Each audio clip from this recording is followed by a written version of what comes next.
అలాగే డైరెక్టర్ గోపి. అసలు మీరు రేపొద్దున ఈ సినిమా చూస్తారు, ఎంతైతే చూస్తున్నారో అంతే తీసాడు. చాలా క్లారిటీగా వర్కింగ్ డేస్ పెరగకుండా ఇంతమంది ఆర్టిస్టులను పెట్టుకొని కూడా చాలా క్లారిటీగా తీశాడు. చాలా మంచి డైరెక్టరు. అతనితో ప్రాబ్లం ఏంటంటే ప్యాకప్ చెప్పడు. మేము షూటింగ్ స్టార్ట్ చేసిన కొత్తలో అదేదో కొత్త కాల్ షీట్ ఒకటి వచ్చింది. ఉదయాన్నే వచ్చేవాళ్ళం, లాస్ట్ ఇంకా బిగ్ బాస్ అయిపోయినాక పంపించేవాడు ఇంటికి. ఇలా డే అండ్ నైట్ కష్టపడి మాకు ఇంత మంచి సినిమాని అందించిన డైరెక్టర్కి థ్యాంక్ యూ. నెక్స్ట్ మా హీరోయిన్ శివాని గారు. నేను శివాని సుహాస్ ఉన్న సీన్లు చాలా హిలేరియస్గా వచ్చాయి. మీరు అందరూ అవి చూసి 200% ఎంజాయ్ చేస్తారు. శివాని గారిని షూటింగ్లో అడిగాం, ఇంత కాన్ఫిడెంట్గా ఎలా ఉంటున్నారని. నాకు మ్యూజిక్ కూడా వచ్చు అని చెప్పింది.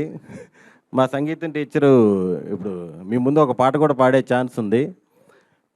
నెక్స్ట్ వంశీ నందిపాటి గారు, బన్నీవాస్ గారు. సార్ మీరు ఎప్పుడైతే ప్రాజెక్ట్లోకి ఎంటర్ అయ్యారో అందరూ రిలాక్స్ అయిపోయారండి.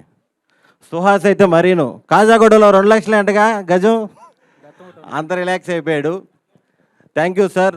సుహాస్కి, మా టీంకి అందరికీ ఇంత కాన్ఫిడెన్స్ ఇచ్చినందుకు.